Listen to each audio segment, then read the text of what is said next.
नमस्कार दोस्तों, मैं माधवी वाडकर नव भारत मुंबई से बातों बातों में आप सभी का बहुत बहुत स्वागत करती हूँ। दोस्तों, आज का एपिसोड बहुत ही स्पेशल एपिसोड है क्योंकि आज के एपिसोड में हम मिलने वाले हैं रियल एस्टेट के ग्रुप एमडी से।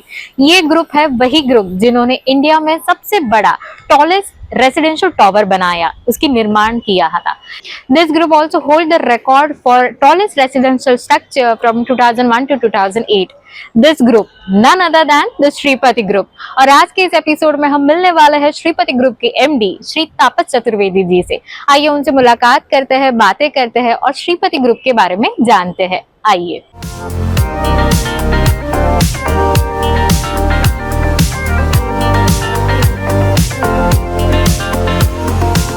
आइए स्वागत करते हैं श्रीपति ग्रुप के एमडी श्री तापस चतुर्वेदी जी का। सर, आपका बहुत बहुत स्वागत है। Thank you so much. कैसे है सर? बढ़िया हूँ, अच्छा हूँ। सर, एक्चुअली श्रीपति ग्रुप के बारे में तो मैं पूछने वाली हूँ बिकॉज मैं आई हूँ यहाँ पे उसी के बारे में ज्यादा जानकारी लेने के लिए। बट उसके पहले, इंटरव्यू को शुरुआत करने के पहले मैं आपके बारे में थोड़ा जानना चाहती हूँ कि तापस चतुर्वेदी जी कैसा बचपन था, कैसे पले बढ़े, एजुकेशन क्या था, and when you have joined this Shripati group क्या इच्छा थी, कौन आइडॉल था आपका, ये सब। अब short biography about you. Okay, मेरी जन्म मुंबई में ही हुआ है। Okay, so born and bought up in Mumbai. Born and bought up in Mumbai. मेरे फादर भी born and bought up in Mumbai है और मेरी बेटी भी born and bought up in Mumbai है। मेरे दादाजी 70s में माइग्रेट करके यहाँ आए थे एंड अभी ऑलरेडी हमारे यहाँ पे 3 से 4 पीढ़ी आ गई हैं यहाँ पे and so we are like almost ना मुंबई में रह रहे कि मुंबई का कल्चर आ गया है हमारे अंदर। कैसा था बचपन में? बचपन मेरा मतलब फैमिली, बचपन में मेरी फैमिली मतलब दे वर वेरी नाइस, ऐसा हैप्पीली पूरा चाइल्डहुड पूरा बढ़िया चाइल्डहुड गया है। I was born in Raghavji road, यहाँ से जस्ट 2 मिनट दूरी पे एंड वो बहुत अच्छा एरिया है। मतलब it was a very Cosmo area. वहाँ पे हमारे हिंदू भाई बहन थे, सारे मुस्लिम भाई बहन थे और पारसी भी थे, क्रिश्चियन भी थे, सारे मिक्स क्राउड था पूरा उसमें। तो वो बचपन में we used to mingle so much. वहाँ हमेशा हमारे गलियों में क्रिकेट खेला जाता था, सैटरडे संडे, या वॉलीबॉल खेला जाता था एंड वो टाइम जो था वो we have seen it and it was really amazing. वो मेरा टाइम में बेस्ट टाइम रहा है। Best time. एंड उसके बाद ऑफ कोर्स मेरी स्कूलिंग वूलिंग यहाँ से की मैंने।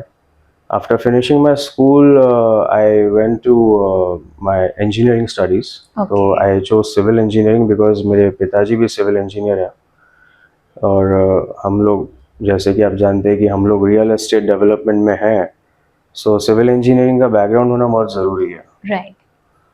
Because पापा ने एज अ कॉन्ट्रैक्टर शुरुआत की थी एंड इंजीनियरिंग की नॉलेज गेन करने के लिए डैड ने मुझे सिविल इंजीनियरिंग में डाला। I study from father Agnel polytechnic and वहाँ से फिर इंजीनियरिंग ख़त्म करके 2 years I took experience in my own company dad के साथ and after that I pursued for MBA। पहले बैचलर्स किया, MBA किया, सब सिंगापुर से किया मैंने। So I had gone to Singapore. हाँ, मैं वहाँ 4 साल था एंड मैंने जो 4 साल की ज़िंदगी वहाँ रह के जी वो शब्दों में बयान नहीं कर सकता था, क्योंकि मैंने लाइफ में वहाँ पे बहुत चीज़ें ऐसी सीखी हैं जो आज अगर मैं बोलूँ कि उससे पहले की जो ज़िंदगी मैं जी रहा हूँ, मैं जो मैंने विदेश में रह के जो ज़िंदगी जी, उसमें ज़मीन आसमान का फ़र्क है। बहुत बदलाव आया। अच्छे या बुरे से? अच्छे में कहूँ। अच्छे बदलाव बुरे नहीं, अच्छे। ओके। आप बोल सकते हैं कि तभी जवानी का जोश अलग होता था जब मैं सिंगापुर में नहीं था। तब ठीक है, वो तभी की मस्ती और दादागिरी और सब होती थी तभी। बट ऐसे कब पॉइंट आया कि जब आपने सोचा कि नहीं, मुझे अभी सीरियसली ये जो फील्ड है इसमें ही काम करना है, कुछ नाम कमाना है, या एक विजन ठहर गया आपके करियर का? मैं जब सिंगापुर से पढ़ाई ख़त्म करके यहाँ जब आया, तब मैंने एक चीज़ सीखी सिंगापुर से कि सिंगापुर में मैं बहुत ऐसा नहीं था कि पापा ने कभी बोला नहीं कि शान शौकत से रहो या ऐसा कुछ, पैसे खर्चा करो ये करो। मैं गया वही मकसद से था कि भाई मेरे पास अब ऐशो आराम होंगे, मैं अच्छी सी पढ़ाई भी करूँगा, सब करूँगा, लेकिन मुझे अच्छी बढ़िया ज़िंदगी जीनी है, ये जीनी है। लेकिन कहीं ना कहीं मन में ना एक, कहते ना अकेले रह के इंसान को कहीं ना कहीं एक वो खटकता है कि यार मैं ऐसी ज़िंदगी जी रहा हूँ, मेरे दोस्त लोग सब ऐसे ट्रेन में ट्रैवल कर रहे हैं, MRT में ट्रैवल कर रहे हैं और मैं बढ़िया शान और शौकत से जी रहा हूँ, बढ़िया गाड़ी में जा रहा हूँ, आ रहा हूँ, 5 स्टार में जाके खाना खा रहा हूँ। लेकिन फिर वो धीरे धीरे मेरे को कहीं अंदर वो लगा कि मुझे लगता है ये जिंदगी इनके साथ मुझे जीनी चाहिए, वरना मैं वो जिंदगी कभी जी नहीं पाऊंगा। एंड देन यू स्ट्राइक की एंड वो जब चीज स्ट्राइक हुआ तो आई डिसाइडेड फर्स्ट थिंग कि मेरे को पैसे का वैल्यू करना जरूरी है। मैं ज़्यादा ही कुछ खर्चा कर रहा हूँ, मुझे सही नहीं लग रहा है कहीं ना कहीं, क्योंकि मेरे उम्र के कुछ लड़के ऐसे इतने बड़े घर के भी नहीं हुआ करते थे, क्योंकि पेरेंट्स चाहते हैं कि बच्चे सीखें वो चीज़। विदेश जाके एक एक्सपोजर मिलता है आपको, और वो एक्सपोजर मुझे मिलना बहुत नेसेसरी था। और जब से वो एक्सपोजर मिला मुझे आके, मैं बहुत बदल गया इधर आके। लोगों ने मेरे अंदर बदलाव देखा और काफ़ी खुश हुए। लोगों ने एक चुनौती के तौर पे भी मुझे कहा था कि मैं वहाँ जाके रहूँगा नहीं ज़्यादा टाइम और मैं वापस आऊँगा, लेकिन मैं वहाँ 4 साल रह के पूरा आया। पूरी अपनी डिग्री विग्री, पूरा MBA का पूरा सर्टिफिकेट लेके आया मैं। And I think this is a great thing कि सिंगापुर जाके आपने एजुकेशन जो एक्सप्लोर किया, वो नॉलेज आज आप यहाँ पे आज मैं आके यूज कर रहा हूँ। लेकिन सच बताऊँ तो वो नॉलेज कभी कभी ऐसा लगता है कि हम ठीक है नॉलेज तो लेके आते हैं, लेकिन जब आप प्रैक्टिकल एक्सपीरियंस में बैठते हैं तो उसका जो डिफरेंस होता है वो मालूम पड़ता है आपको। राइट, लाइफ में प्रैक्टिकल एक्सपीरियंस लेना बहुत जरूरी होता है। बुक स्टडीज इतनी जरूरी नहीं, जो जिंदगी जितनी सिखाती है ना वो कोई नहीं सिखा सकता। Right, and that has been super with me, I tell you that experience was amazing. फिर मैं यहाँ I join my dad's company in 2014 full fledgedly. Okay, 2014। हाँ, 14 से मैंने 100% फिर चालू किया एंड आज 10 साल हो गए मुझे यहाँ के। एंड इन 10 सालों में I saw ups and downs, and market के बारे में मुझे बहुत ज्ञान मिला। पापा के साथ घूम घूम के इतना एक्सपीरियंस हो गया। आप बोले ये सारे गवर्नमेंट डिपार्टमेंट्स में आज जाके मुझे काफ़ी चीज़ों की नॉलेज आ गई, एक्सपीरियंस हो गया ऑफिसर्स को मिलके, ये सब। So I think this was a gurukul for you. It was a Gurukul for me. और मुझे लोग कहते थे कि जितना अपने फादर से तुम सीखोगे वो यूनिवर्सिटी बेस्ट होगा तुम्हारे लिए। एंड और ये बात सच भी है कहीं ना कहीं कि हाँ ये चीज़ हुआ है मेरे साथ। उस चीज़ से मैं I have really now evolve more. And अभी मैं आ गया हूँ बिजनेस में, तो बिजनेस में I am just like a helping hand to my father now. तो साइमल्टेनियसली जो भी काम होते हैं वो मैं देख लेता हूँ उनके साथ। So according to me, by your answer, तापस चतुर्वेदी एक हैप्पी बचपन, बहुत अच्छा एजुकेशन, और जो नॉलेज लिया उसका आज वो प्रैक्टिकल में ट्राई कर रहे हैं पूरा 100% यूज करना। सभी मैं सेकंड क्वेश्चन पे आती हूँ, द मोस्ट इम्पोर्टेंट, कि श्रीपति ग्रुप की शुरुआत कैसे हुई, ये जर्नी, ये हिस्ट्री मैं थोड़ा जानना चाहूंगी। सो श्रीपति ग्रुप की शुरुआत 1984 से हुई है, और इसमें होल एंड सोल मेरे पिताजी हैं, जिन्होंने पूरा अपना, कहते हैं कि अपनी खून पसीना, अपना ज्ञान और अपनी ताकत सारी ये कंपनी को खड़ा करने में लगाई है। ऑफ कोर्स मेरे पिताजी एक साधारण से व्यक्ति थे। पहले हम लोग का परवरिश रेलवे क्वार्टर्स में होता था। मेरे पिताजी का परवरिश रेलवे क्वार्टर्स में गया, क्योंकि मेरे दादाजी जो थे वो रेलवेज में थे। He was a officer in that. And और मेरे पिताजी तभी इतने अच्छे स्कूल में पढ़ाई में नहीं थे कभी। He was just a passing person. End of course वो स्कूल की टाइम अलग ही था तभी। और मेरे बाबा हमेशा पिताजी को बोला करते थे कि पढ़ाई पे ध्यान दो, ये तो, पर पापा को उस ज़माने में पता नहीं कैसी पढ़ाइयाँ होती थी, मस्ती बहुत होती थी। बट उस टाइम पे भी पापा ऐसे नहीं थे, आई टेल यू। वो एक दौर एक ऐसा आया था जब मेरे पिताजी को लगा कि उन्हें धंधा करना चाहिए, बिजनेस करना चाहिए। yes. पहले उन्हें इतने अपॉर्चुनिटीज आए, वो नहीं लिए उन्हें, क्योंकि उनको सरकारी काम नहीं करना था। एयर इंडिया से उनको भी जॉब आया था लास्ट, तो एयर इंडिया का जॉब भी उन्होंने रिजेक्ट कर दिया। वो मेरे बाबा के थ्रू आया था। अल्टीमेटली मेरे बाबा बहुत परेशान हुए मेरे पिताजी से। बाबा ने ये भी पूछा था मेरे पिताजी को कि भाई तुम क्या करोगे राजन अगर तुम ऐसा करते रहोगे। राजन बोलते थे पापा को। अच्छा। तो पापा ने बोला मैं बिजनेस करूंगा, पर मेरे बाबा इस चीज के ऊपर बहुत खिलाफ थे। बिजनेस के लिए, क्योंकि बाबा सरकारी काम करने वाला इंसान है, वो कैसे सोच सकते हैं ये बिजनेस करेगा। एक फिक्स अमाउंट सैलरी, वो बस फिक्स अमाउंट सैलरी, एक कंटेंटेड लाइफ जियो, और वो बहुत ही रिस्क था उस दौर में। दौर ही ऐसा था। लेकिन ये उसका एक किस्सा सुनाऊंगा जब उनको ये आया था अपने मन में कि उन्हें जब ये काम करना था, अब काम करने की इच्छा कैसी आई उनको, क्योंकि उनका कुछ झगड़ा किसी कुछ ऑटो ड्राइवर वालों से हो गया था। ऑटो ड्राइवर वालों ने एक बार इनको पिताजी को बोल दिया था कि भाई तू कड़का है, तेरे पास पैसा नहीं है। उस चक्कर में मेरे पिताजी को बहुत गुस्सा आया था, बहुत लड़ाई भी हुई उनकी। Okay. और मेरे पिताजी डरपोक नहीं है, मेरे पिताजी बहुत हेडस्ट्रॉन्ग आदमी है, बहुत ही। डर हमारे यहाँ पे एक्चुअली एग्जिस्ट नहीं करता है। तो मेरे पिताजी में भी वो गुण है, मेरे में भी है वो गुण, और मेरे बेटी में भी वही गुण है। तो हमारे में क्या तो हुआ आई थिंक था, उन्होंने वो गुस्सा वैसे नहीं, आउटबर्स्ट इसलिए हुआ था क्योंकि कोई इंसान ऐसे बोल जाता था ये कि कड़का है, टेक इन पॉजिटिव वे, वो पॉजिटिव वे में उन्होंने वो लाइफ में उनको एक यस बोलते हैं एक स्पार्क आ गया था पाक आ गए। यस, कि भाई हाँ मुझे कुछ करके दिखाना पड़ेगा। उस दिन से उन्होंने ऐसे ठान लिया कि भाई मुझे ये चीज अब करना होगा, अब कोई ऐसा बोल के जाए मैं बर्दाश्त नहीं करूंगा। ठीक है, वो जब हो गया उस दिन सब खत्म हुआ, उसके बाद उन्होंने पढ़ाई पे भी थोड़ा ध्यान दिया। तब वो उन्होंने इंजीनियरिंग चूज किया अपनी ज़िंदगी में कि मैं इंजीनियरिंग की पढ़ाई करता हूँ। तो वो सिविल इंजीनियरिंग की उन्होंने डिग्री ली। उसके बाद वो कॉन्ट्रैक्टर की तरफ बढ़े। ओके, उन्होंने किधर कहीं काम किया, फिर उन्होंने खुद का अपने कॉन्ट्रैक्टर का एक काम शुरू किया। तो फिर वो छोटी छोटी तभी कॉन्ट्रैक्टर काम होते थे कि ये पट्टी पे पेंट कर देना, टाइल भी नहीं होते थे, क्या होता था, ग्रेनाइट होते थे। यस, हाँ, वो होते थे, ये लगा दिया वो लगा दिया, और तो बस वही सब चीजों का काम करते थे, जनरल छोटी छोटी चीजें करते, बहुत ग्राउंड से शुरुआत करके किया। तो यहाँ के लोग जो थे वो शिवसेना से बहुत क्लोज थे। तब ये मैसेज बाला साहब ठाकरे साहब को गया। तो बाला साहब ठाकरे साहब ने बुलाया पापा को। तब पापा गए थे। उस वक्त चीफ मिनिस्टर मनोहर जोशी साहब थे। मनोहर जोशी थे।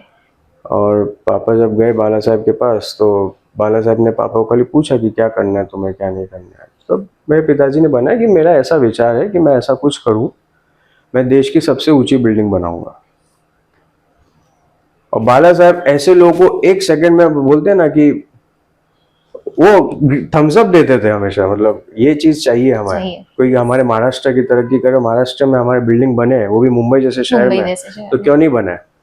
तो बाला साहब ने वही देख के, आशीर्वाद देख के हमें काम करने पे आजादी दिया। तो जोशी साहब को बुला के इतना ही फोन पे बोला उन्होंने कि इसको जो अप्रूवल चाहिए लाके दे देना, और वहां से उनका आशीर्वाद मिला। हाँ।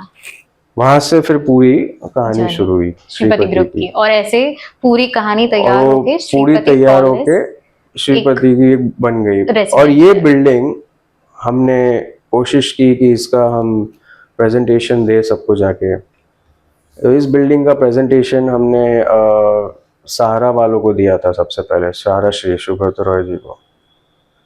तभी Subrata Roy was running a financial corporation.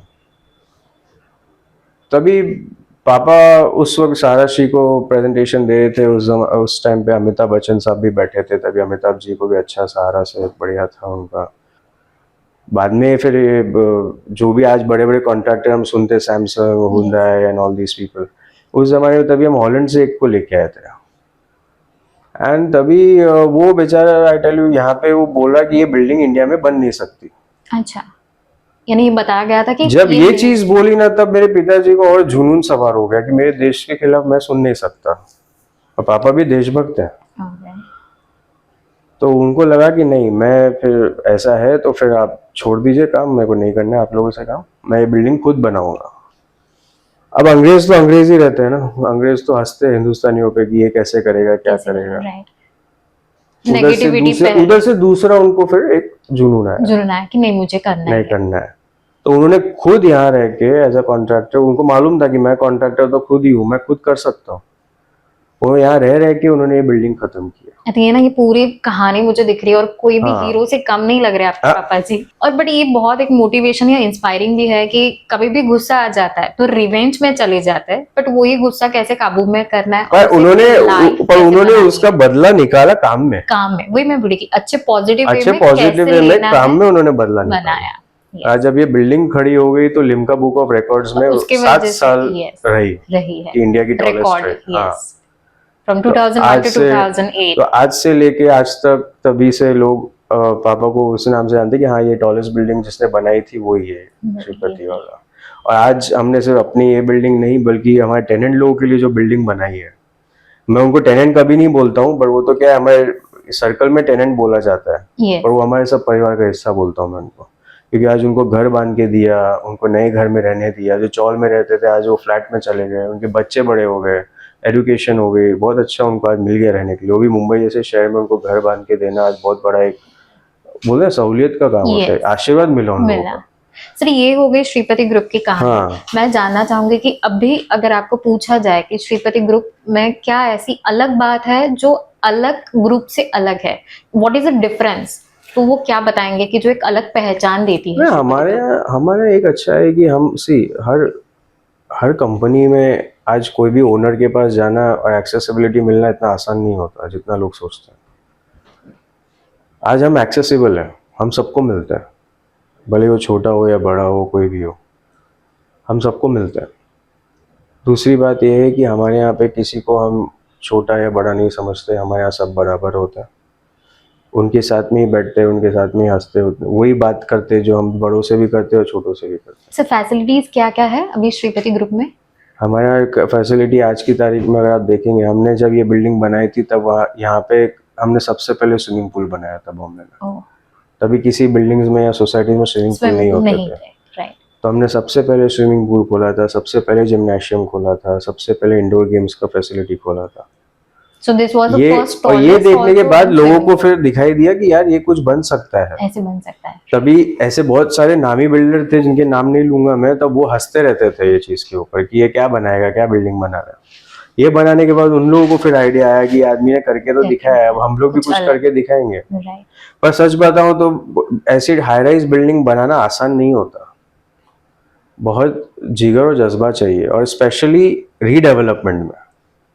हम रीडेवलपमेंट करते हैं जिससे हम पुनर्विकास बोलते हैं, मराठी में या हिंदी में भी विकास ही बोलते हैं, पुनर्विकास ही बोलते हैं हिंदी में या मराठी में। तो पुनर्विकास सबका काम नहीं है इस देश में। हम मुंबई में आज हमें 40 साल हो गए पुनर्विकास करके। आज हमारे पास मोर देन 15 प्रॉपर्टीज है, उसमें से हमारे 7 प्रॉपर्टीज लाइव है, मतलब छोटी साइज के नहीं, बहुत बड़े हैं। आज ऑलमोस्ट हम 1.5 से 2 करोड़ स्क्वायर फीट का काम कर रहे हैं, और हमारे पास ऐसे काम करते करते 5 करोड़ स्क्वायर फीट का काम और है हमारे पास। तो सब बात करते हैं अभी कौन से प्रोजेक्ट चल रहे हैं और आगे कौन से प्रोजेक्ट आने वाले हैं? तो अभी जो चल रहा है हमारा, जैसे कि मैंने आपको बताया, ये जैसे देश की सबसे बड़ी बिल्डिंग थी, इसके बाद हमने और एक देश की सबसे बड़ी बिल्डिंग प्लान की है। 2 और है, वैसे एक नहीं है, 2 और है। तो ऑलरेडी एक ऑनगोइंग चल रहा है तारदेव में चल रहा है प्रोजेक्ट, जिसका नाम है अवान, आराध्या अवान जी। ओके। जिसमें MICL हमारे पार्टनर है, एंड वहाँ पे हम देश की सबसे ऊंची बिल्डिंग बना रहे हैं वापस। तो हम अपना ही बिल्डिंग का वापस रिकॉर्ड तोड़ने की कोशिश कर रहे हैं। आज ये बिल्डिंग मिनर्वा के बाद सबसे ऊंची होगी, जो मिनर्वा आज रेस कोर्स में है। Today that is the tallest, तो उसका रिकॉर्ड हम तोड़ेंगे। और ये बिल्डिंग होगी about 306 metres toll.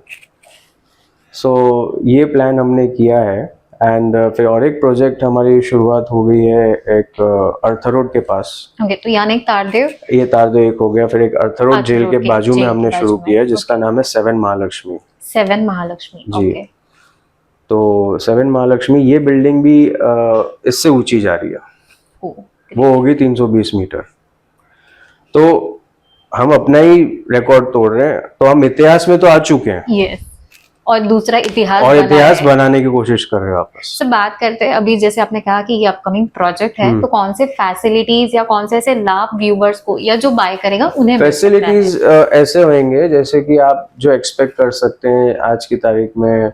Of course swimming pool तो होता ही है, जिम्नाशियम होता है, इसके अलावा आज स्क्वॉश कोर्ट होता है, फिर टेनिस कोर्ट होता है, then you have indoor games. आज की तारीख में कुछ नया चालू हो गया, बोलिंग एली। अभी बोलिंग एली भी आजकल प्रोवाइड करने लग गए बिल्डिंग में, नई चीज आई Yes. है। एंड ये है। फिर उसके बाद देन यू हैव कि सीनियर सिटीजन्स का एक वॉकिंग ट्रैक बनता है, रेस्टिंग एरिया बनता है, टेस्टिंग एरिया, योगा सेंटर बनता योगा है। Centre. Then you have amphitheatres, amphitheatre होते हैं, एक मिनी थिएटर होता है। Then you have lounges for sitting inside, फिर रेस्टोरेंट्स प्रोवाइड भी होने लग गए आजकल। सो कैफे एरियाज हैं, all these stuffs are coming up. तो ये I tell you new generation के लिए इट इज फैंटास्टिक। उन्हें तो मतलब चाहिए ही चाहिए। बिकॉज क्या हो गया है, when covid was there, yes, लोगों को कोविड में ये इसका अंदाजा नहीं था कि यार लोग तभी क्या 100-200 स्क्वायर फुट में रहने वाले लोग थे बेचारे, वो फ्रस्ट्रेट हो जाते बट थे। अभी कैसे हो गया कि through the residency you will get everything, हाँ, to the residential you will get everything, facilities है फैसिलिटीज है। कि भाई ये यूज करो जाके, थोड़ा माइंड आपका सो मॉडर्न लाइफस्टाइल के मॉडर्न जैसे लाइफस्टाइल तो के आर्थर लिए रोड हो या तारदेव हो, Yeah. जो फैसिलिटीज है वो रेसिडेंशियल हम लोग को मिल मिल जाएगी जाएंगी, और वो भी मुंबई जैसे शहर में। मुंबई जैसे शहर में, राइट? ये सबब में नहीं है, मुंबई में है, साउथ मुंबई में। साउथ मुंबई में कितने सब प्लॉट्स वगैरह कितने रहेंगे, एरिया कितना रहेगा? आज जैसे कि ये तारदेव में जो काम चल रहा है अवान का, उसका एरिया है अबाउट 10,000 स्क्वायर मीटर्स। एंड सबसे बड़ा काम आज चल रहा है अर्थ रोड के पास, जो कि है about more than 30,000 square metres. And और हमारा क्लस्टर कैसा होता है कि मतलब आज ये चालू हो गया, बाजू वाले भी रेडी हो गए, उनको भी ज्वाइन करना है स्कीम में हमारे, तो वो भी ज्वाइन कर जाते हैं, तो फिर वो एरिया स्प्रेड होता रहता है। राइट, इट्स लाइक अमीबा की तरह स्प्रेड करता है। से क्लस्टर आपने बोला, मैं जानना चाहूंगी कि क्लस्टर पुनर्विकास निर्मित की कोई पॉलिसीज है तो आप उसके बारे में कुछ बताएंगे? ये पॉलिसी हमने अभी रिसेंटली इसे इम्प्लीमेंट किया हमें 2021 में। हालांकि इसके ऊपर काम हम ऑलमोस्ट 10-15 साल से कर रहे थे, और उसमें पॉलिसी में जितना उसको हम अपग्रेड कर सकते थे हमने किया। फिर जैसे ही कोविड आया, कोविड में जब लोग घर में सो रहे थे, तब मैं और मेरे पिताजी ही खाली अकेले बाहर निकले थे उस टाइम पे। एंड तब हम सब डिपार्टमेंट्स में जाते थे तो देखते थे कि डिपार्टमेंट में सब कोई काम नहीं कर रहा है, सब जैसे आते हैं बैठते हैं मास्क लगा के बैठे हुए थे। तब हमें ख्याल आया कि ये वक्त सही है, हमें पॉलिसी के ऊपर काम करना चाहिए। ओके। और हमने वो पॉलिसी पे 1 साल पूरी लगन के साथ काम किया। क्लस्टर पुनर्विकास ओके। अंडर 33(9). ओ 33(9) है नाम पूरा स्कीम का। जो क्लस्टर का जो प्रपोजल है, इसका नाम ही 33(9) बोलते हैं हम। तो ये पॉलिसी पे हम लोग ने पूरी मेहनत की 1 साल, और 1 साल मेहनत करके हमने इसे 2021 में इम्प्लीमेंट किया। अच्छा, ये पॉलिसी को implement this got successfully implemented in 2021। Okay. जो हमारे इतने सालों की जो मेहनत थी वो सब फाइनली रंग लेके आई। तो एक तरीके से मैं ये बोलूँगा कि कोविड हमारे लिए तो एक भगवान के आशीर्वाद की तरह आया कि हमें वो वक्त मिल गया, सही टाइम मिल गया, और उसमें हमने ये पॉलिसी लागू कर दी। तो जो मुंबई में काफी जो विकास हो रहे थे उस टाइम पे, तो विकास जितने रेड जोन में थे वो ग्रीन जोन में आ गए। मतलब मूवमेंट मिल गया उनको। मिल गया, राइट। इसमें सिर्फ हमारा ही फायदा नहीं हुआ, बाकी लोगों का भी हुआ। यस। अभी मैं बात करूंगी, जैसे आपने कहा कि रीडेवलपमेंट करना आसान नहीं है, बहुत मुश्किल होता है। तो श्रीपति ग्रुप के लिए ऐसे कौन से दिन थे या कौन से डे थे जो चैलेंजेस से कम नहीं थे, जो आपने पार किए और आज ये सक्सेस है? हमारे लिए सबसे बड़ा चैलेंज कोविड ही था। वैसे कोविड में बहुत चैलेंजेस आए। अभी जैसे कि 2000 कोविड था एक, और दूसरा 2011 के बाद जो एक बहुत बुरी मंदी आई थी रियल एस्टेट में, 10 साल हमने उससे जो निकाला वो हमारे लिए बहुत तकलीफ वाला था। पर ऑफ कोर्स ये बोलते हैं ना कि एक लाइफ साइकिल होता है बिजनेस का, बिजनेस हमेशा कभी ऐसा नहीं जाता, एक बार तो लाइन नीचे आती Ups आती and है, downs, ऊपर yes. अप्स एंड डाउन्स होना ही चाहिए। ये तो रतन टाटा भी बोलते हैं कि भाई तुम्हारे हार्ट बीट में भी तुम्हारी लाइन ऊपर नीचे ऊपर जाती है, नीचे तो जाती तुम कभी बोल नहीं सकते सीधा लाइन, हमेशा सीधा डेड होता है डिक्लेयर। राइट। तो बिजनेस में हमेशा अप्स एंड डाउन्स आने चाहिए, लेकिन उस टाइम पे हमने जब आज से 10 साल पहले देखा, 10-12 साल पहले, तभी हमें बहुत चीजें सीखने को मिल गई। हमने कोई ऐसे कोई बड़े कदम नहीं उठाए, और हमने बहुत बेबी स्टेप्स लिए लाइफ में, इसलिए कंपनी सरवाइव की हमारे। नहीं तो बहुत सारे ऐसे बड़े नामी नामी जो डेवलपर्स थे, आज वो सब फिनिश हो गए हैं, So बैंकरप्ट this हो is गए the हैं। secret, you can say, So the key of you this can success. say that is a key, but we never stopped working. COVID We हो kept या on कुछ भी, exploring exploring, options. right. हमने ये नहीं कि, और हाँ, भगवान की दया से हमारे पास किसी का कोई कर्जा नहीं था, बैंक का तो बिल्कुल नहीं, लोगों का भी बिल्कुल नहीं। तो हमने क्या किया कि हमारे पास सिर्फ जमीनें पड़ी थी जिनको हमें एनकैश करना था, लिक्विडेट करना था। वक्त गया, पर हम कहते हैं ना कि सब्र का फल मीठा होता है। तो जब वक्त सही आया, सितारे बुलंद हुए हमारे, फिर धीरे धीरे हमारे काम शुरू हो गए। तो आज भगवान की दया से काफ़ी अच्छे अच्छे काफी काम हो बहुत गए बढ़िया। चालू हमारे। सर आपके लिए हैप्पी मोमेंट कौन सा है श्रीपति ग्रुप में, जब आपने जैसे ज्वाइन किया श्रीपति ग्रुप उसके बाद का, या ऐसे कोई मोमेंट जो आपको लग रहा था कि ये पहले चेंजेस नहीं थे जो आपने करवाए हैं?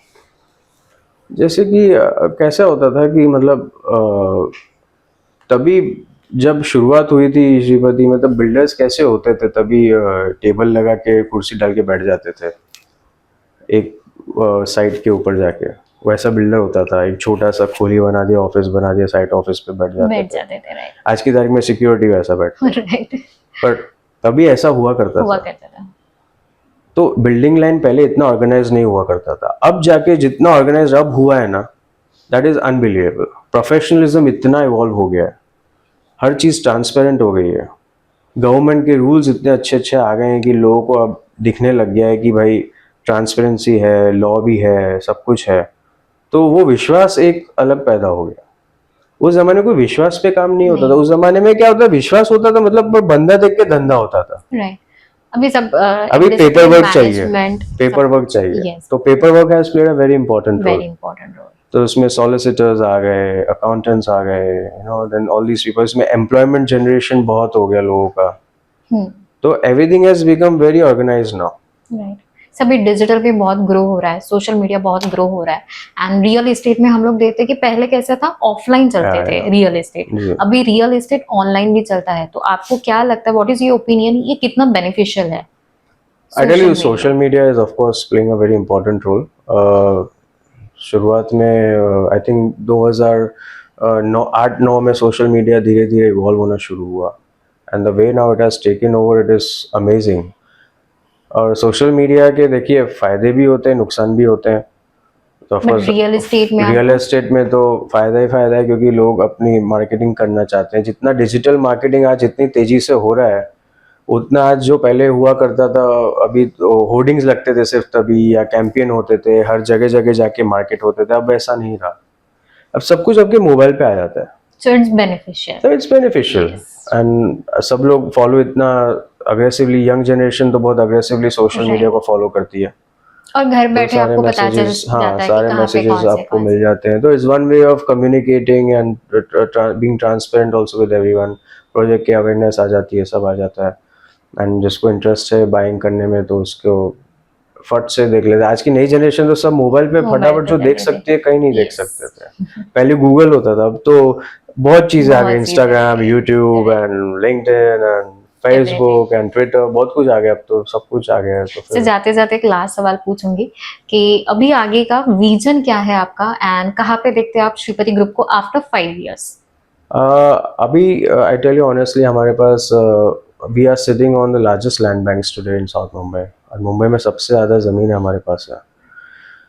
तो आज हम लोग जितनी ज़मीनों को एनकैश करके चालू कर रहे हैं, काम चालू कर रहे हैं हमारे, तो 5 साल में हम उम्मीद करते हैं कि मुंबई का स्काईलाइन और चेंज होगा, हमारी ज़मीनों के काम और बढ़ जाएंगे, एंड आगे जाके फिर हमारी प्लानिंग ये रहेगी कि हम कुछ दूसरे बिजनेसेस में भी बिजनेस वेंचर्स करें, जैसे कि मेडिकल फील्ड है, ऑफ कोर्स हॉस्पिटैलिटी सेक्टर है, एजुकेशन है, तो these are also growing simultaneously.